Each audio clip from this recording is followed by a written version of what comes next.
I am Surendra Singh, an online educator from Apex Study Center, Bageshwar. हाँ बच्चों, आज मेरे लेक्चर का तीसरा वीडियो है। पहला वीडियो मेरा जो क्लास 12 के फिजिक्स के ऊपर कंसंट्रेट था, उसमें हमने बात की थी कि इलेक्ट्रिक चार्ज क्या है। दूसरा video properties of electric charges के ऊपर था। आज तीसरा वीडियो है कूलॉम्स लॉ के ऊपर। किसके ऊपर है? Coulomb's law. अच्छा, कूलॉम्स लॉ क्या होता है कि यहाँ पर एक चार्ज था। सपोज दैट हमारे पास कोई भी चार्ज हमने ले लिया, पॉजिटिव चार्ज ले लिया, कोई भी positive charge, test positive charge होता है, और इसमें से ये हम नेगेटिव भी ले सकते हैं।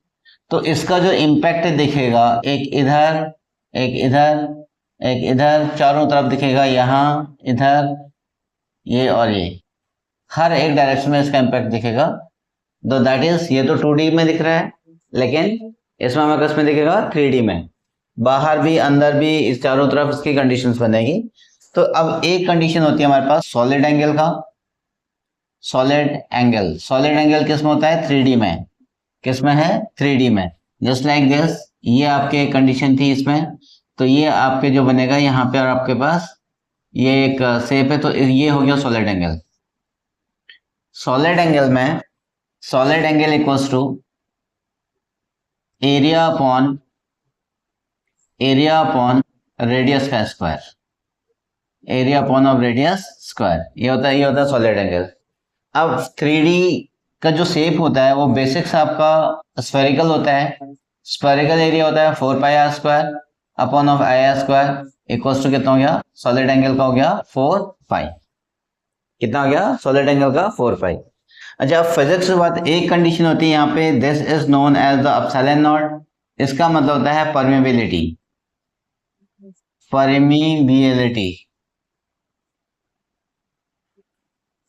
इसका मतलब होता है परमेबिलिटी।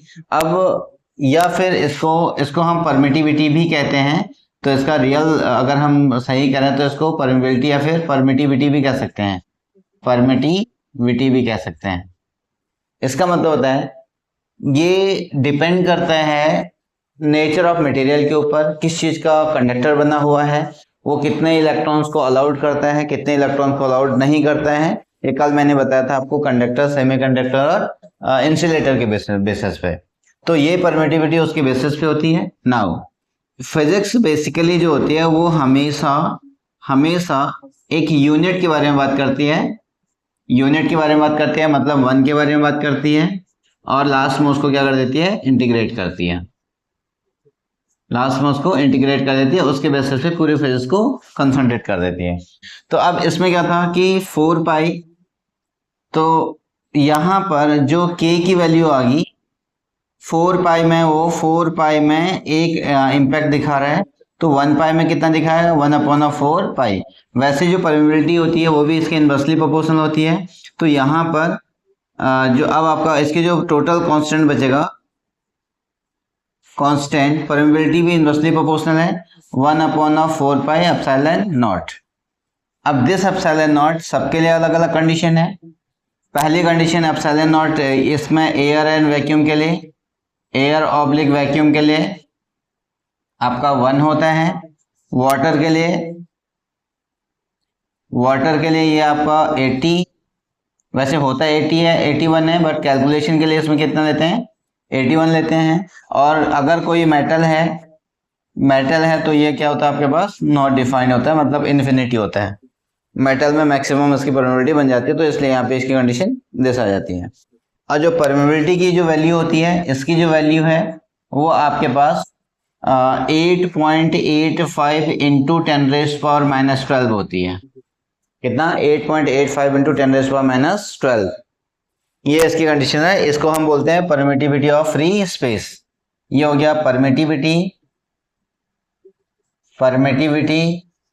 Of free space. ये इसकी कंडीशन आ गई, permittivity of the free space. एक इसके लिए है, इसके लिए।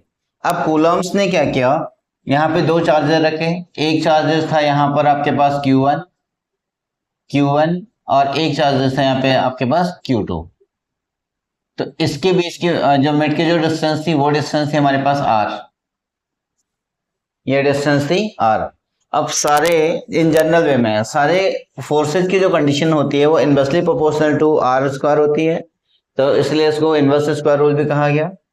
तो this law is just similar that यहाँ पर F is equals to F electrostatic equals to Q1 Q2 यानी इसका प्रोडक्ट के equal, and Fe is directly inversely proportional to r square। Fe is inversely proportional to r square। जब हमने इसको एक साथ में रखा तो Fe is proportional to Q1 Q2 upon of r square, ये कंडीशन आ गई। अब F जब हमने इसको रिमूव किया, Fe is equals to that is the some constant k Q1 Q2 upon of r square, and the value of k is equals to 1.4 pi epsilon naught Q1 Q2 upon of r square। ये Coulomb's का electrostatic law है।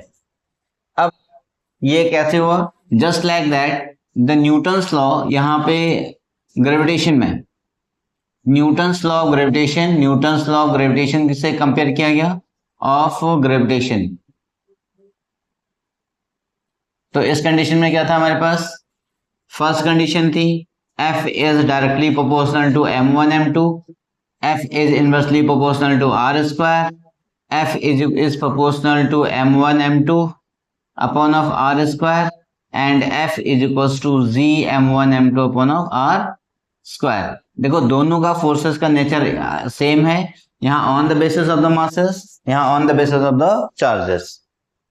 Okay, now the value of the k, for the value of the k 1 upon 4 pi k is equals to 1 upon of 4 pi epsilon naught equals to 1 upon of 4 into 22 upon of 7 into 8.85 into 10 raised power minus 12। जब हमने इसको solve किया इसका answer 10 into 10 raised to power 9 into 10 raised power 9 आया। कितना आ गया? 9 into 10 rays power 9। ये किसका आंसर है? के का आंसर है। अच्छा, अब इसकी यूनिट की अगर हम बात करें, नाउ यूनिट ऑफ द के, यूनिट ऑफ के कैसे होगा? Unit of K equals to, यहाँ पे देखो F is equals to K Q1 Q2 upon of r square. अब इसको हटाएंगे तो this implies that unit of force Newton equals to K, that is Q1 Q2 यानी coulomb into coulomb upon r square metre square. तो इसमें कितना आ गया कि unit of K equals to newton metre square पर कूलॉम स्क्वायर, और newton metre square C minus of 2। ये इसकी यूनिट आ गई, इसकी के की यूनिट आ गई। ओके, तो अब हम इसको क्या करेंगे? तो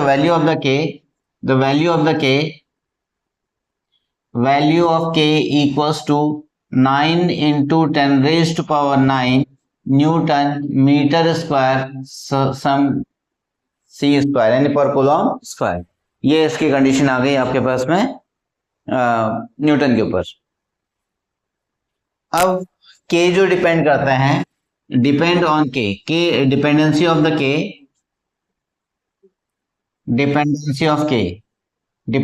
ऑफ के किस किस के ऊपर कर रहे हैं? पहली कंडीशन नेचर ऑफ मटेरियल के ऊपर कर रहा है। जस्ट लाइक ये मटेरियल कैसा है? ये मटेरियल आपका वाटर है, फ्री स्पेस है, या फिर मेटल है, कुछ भी। और सेकंड है सिस्टम ऑफ यूनिट पे डिपेंड करेगा, और दूसरा करेगा सिस्टम ऑफ यूनिट के ऊपर। अच्छा, what means that? System of unit का मतलब अगर हमने इसमें MKS में लिया तो इसकी वैल्यू चेंज हो जाएगी, अगर हमने इसको CGS में लिया तो इसकी वैल्यू भी चेंज हो सकती है। तो सिस्टम ऑफ यूनिट फ्यूजन इसके ऊपर ये डिपेंड होता है। ओके, अब इसमें ये तो हो गया आपके पास के की डिपेंडेंसी के ऊपर। अच्छा, सपोज दैट अगर हमने इसमें कुछ डाई इलेक्ट्रिक डाल दिया, डाइइलेक्ट्रिक का मतलब होता है जिसके अंदर चार्ज की टेंडेंसी जनरेट हो जाती है, और डाइइलेक्ट्रिक डाला तो इसमें दैट इज द कोई मीडियम डाल दिया अदर देन, कोई मीडियम में डाल दिया, कोई medium other than air, other than air, air और वैक्यूम को दोनों एक ही कंडीशन में ले रखा है। तो अब हम क्या करेंगे, इन दैट केस इसमें कंडीशन आ जाएगी F is equals to K Q1 Q2 upon of R square and F is equals to K की वैल्यू होगी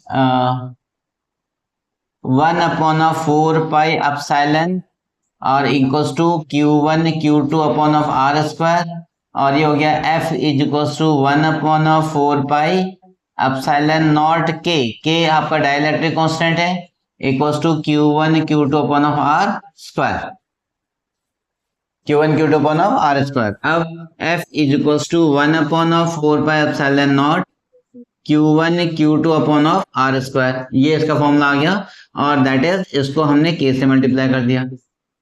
ओके, अब ये क्वेश्चन बन गया आपके पास, अगर किसी चार्ज को हमने एयर में रखा, उसका कोलम्बिक नोट है सपोज दैट, अगर हमने दो चार्जेस को एयर में रखा है और इसमें इसकी डिस्टेंस थी r, तो इसका जो कोलम्बिक फोर्स था F electrostatic of air equals to suppose that 10 newton है। कितना आ गया? 10 न्यूटन। अगर इसी मीडियम को, इसी चार्जेस को किसी मीडियम में रख दिया जिसका dielectric constant K equals to आपके पास कितना है, मान के चलो कि 5 है, कितना है? 5 है। तो फोर्स के पे क्या इम्पैक्ट पड़ेगा, तो तब इस केसेस में कितना हो जाएगा, F E dash is equals to 1 upon of K of F E, इसका मतलब हो गया 1 upon of 5 of F E. F E stand for कितना आया था हमारे पास 10 न्यूटन, तो ये कितना हो गया आपका 2 न्यूटन का फोर्स लग जाएगा। तो दिस इज डिपेंडेंसी ऑफ किसके ऊपर, ये कूलॉम्स लॉ के डेरिवेशन में कंडीशन होती है, किसी भी मीडियम हम कितना रखेंगे तो ये कंडीशन आपकी इसके निकल आएगी। होप दैट ये समझ में आ गया होगा। वीडियो को पॉज करके अगर आप इसको कॉपी करना चाहते हैं तो कॉपी कर सकते हैं, और ये आपके लिए बड़ा आसान होगा। नाउ अब इसके बाद आता है, अच्छा, रिलेशन बिटवीन के और के एप्सिलॉन नॉट में क्या क्या डिफरेंसेस था, वो कंडीशन हम इसमें जनरेट करेंगे।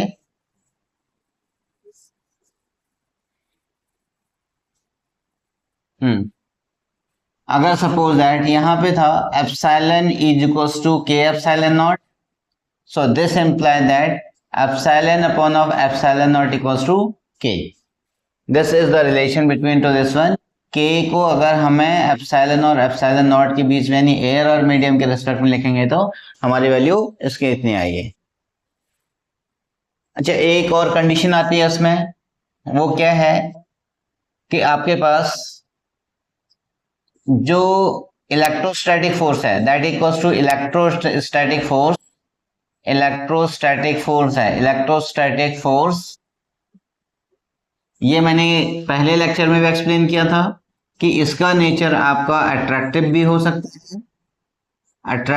सकता है, और इसका नेचर हमारे पास रिपल्सिव भी हो सकता है। अट्रैक्टिव भी है और रिपल्सिव भी है, दोनों केसेस में। अट्रैक्टिव कब था, जब इसमें अपोजिट चार्जेस है तभी अट्रैक्टिव था, और रिपल्सिव कब था, जब ये किस में था, अट्रैक्टिव तब था जब अनलाइक चार्जेस, रिपल्सिव के कंडीशन में ये लाइक चार्जेस में थे। तो उस कंडीशन, इसका मतलब कोलम्बिक लॉ हमारे पास क्या क्या हो सकता है, अट्रैक्टिव भी हो सकता है और रिपल्सिव भी हो सकता है।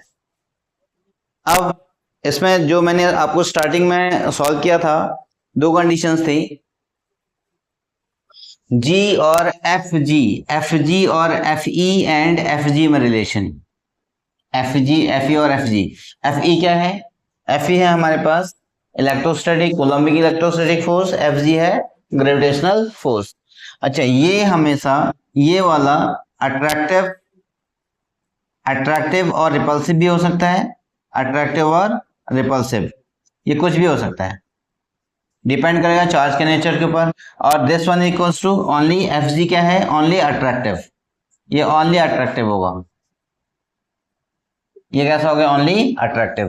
पहली कंडीशन तो एफ ई जो है वो आपका कैसा है, एफ ई आपके पास अट्रैक्टिव भी है और रिपल्सिव भी है, और एफ जी क्या ओनली अट्रैक्टिव है।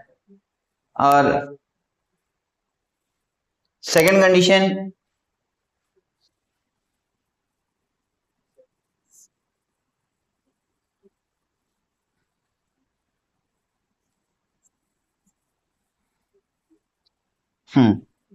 पहले केस तो ये हो गया।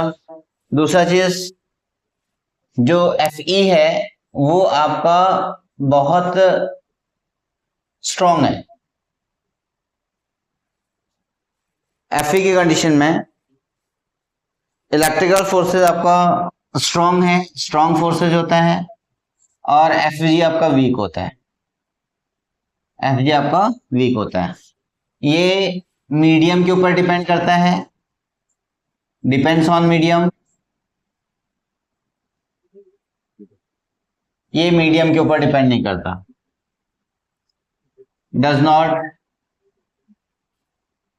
Do not depends on medium. ये उसके ऊपर ऑन मीडियम, ये मीडियम के ऊपर डिपेंड नहीं करता है। ये कंडीशंस आ गई। फर्स्ट कंडीशन क्या हो गया, F equals to attractive in nature and attractive and repulsive in nature and only attractive. And यहाँ पे हो गया ये आपका एक काफी स्ट्रॉन्ग फोर्सेज है, ये वीक है, ये मीडियम के ऊपर डिपेंड करता है। जस्ट लाइक दैट यहाँ आपने देखा के की वैल्यू अगर हमने उसको एयर से उसमें रख दिया तो इसका फोर्स की टेंडेंसी कम हो गई, लेकिन जी में कोई फर्क नहीं पड़ेगा, तो जी है वैसे ही कांस्टेंट रहेगा, मीडियम के ऊपर कोई डिपेंड नहीं है। और नेक्स्ट कंडीशन, ये आपका बाय वर्च्यू ऑफ चार्ज होता है, बाय वर्च्यू ऑफ चार्ज, ये बाय वर्च्यू ऑफ चार्ज के डिपेंड से ऊपर होता है, और ये वाला बाय वर्च्यू ऑफ मास के ऊपर डिपेंड होता है। दोनों अलग अलग कंडीशंस हैं। तो ये कंडीशन आपके पास दोनों किसमें, एफ ई और एफ जी में एक डिफरेंस भी जनरेट हो गया। तो that is what F E was, F E का मतलब क्या है, इलेक्ट्रोस्टैटिक फोर्स, एफ जी का मतलब क्या है, gravitational force. F E attractive and repulsive and F G is only attractive. F E जो वो स्ट्रॉन्ग है, एफ जी वो वीक है, depends on medium, does not depends on medium, by virtue of the charges and by virtue of mass. ये condition आपके इसके उसमें आ गई। और होप दैट कि आपको इतना समझ में आ गया होगा।